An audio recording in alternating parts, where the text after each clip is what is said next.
మకర రాశి వారికి నవంబర్ మాసంలో 16వ తారీఖు నుండి 30వ తారీఖు వరకు గోచార ఫలితాలు ఎలా ఉన్నాయో తెలుసుకుందాం.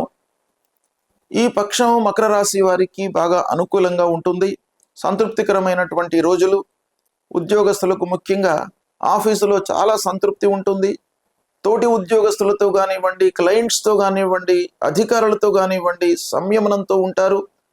సమన్వయంతో పనులు చేయడం మూలకంగా మీకు సత్ఫలితాలు గోచరిస్తున్నాయి. ఉద్యోగస్తులు చాలా సంతృప్తిగా ఉంటారు.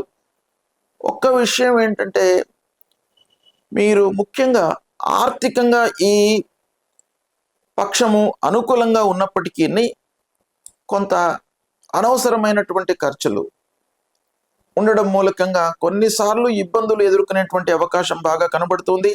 ఓవరాల్గా స్నేహితులతో మీకు సద్భావన ఉంటుంది. వారితో చాలా పనులు నెరవేరుతాయి. కొత్త వాహనము, భూమి కొనుగోలు చేసేటువంటి అవకాశాలు ఉన్నాయి.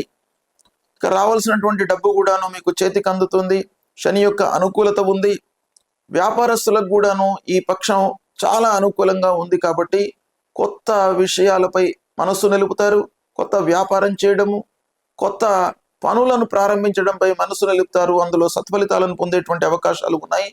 వివాహ ప్రయత్నాలు మీకు సఫలీకృతమవుతాయి. పిల్లల విషయం కానివ్వండి, మీ విషయం కానివ్వండి, ఈ పక్షం లోపల వివాహాది శుభకార్యాలకు చాలా అనుకూలమైనటువంటి పక్షం.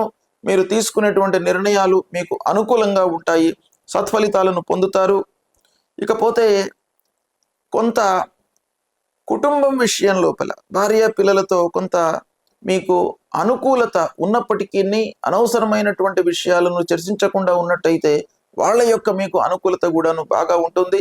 దాన్ని దృష్టిలో పెట్టుకొని మీరు నిర్ణయాలు తీసుకున్నట్టయితే అన్ని రంగాలలో కూడాను ఉన్నటువంటి వారికి, మకర రాశి జాతకులకు ఈ పక్షం బాగా అనుకూలిస్తుంది. ఇకపోతే రాహు కేతువుల యొక్క ప్రతికూలత ఉంది. ప్రధానమైనటువంటి గ్రహాలు రాహు కేతువు, శుక్రుడు కూడాను దశమ స్థానంలో సంచరిస్తున్నాడు కనుక మీరు ఈ గ్రహాల ప్రీత్యర్థమై పరిహారం చేసుకోండి. అంటే అమ్మవారి దేవాలయానికి వెళ్ళండి. అమ్మవారి దేవాలయానికి వెళ్ళినట్టయితే అమ్మవారి యొక్క అనుగ్రహం లభిస్తుంది. మహాలక్ష్మి అమ్మవారిని పూజించండి. ఇంకా కూడాను మీకు ఈ పక్షం బాగా కలిసి వస్తుంది. అది చెయ్యండి, సత్ఫలితాలను పొందుతారు. శుభం.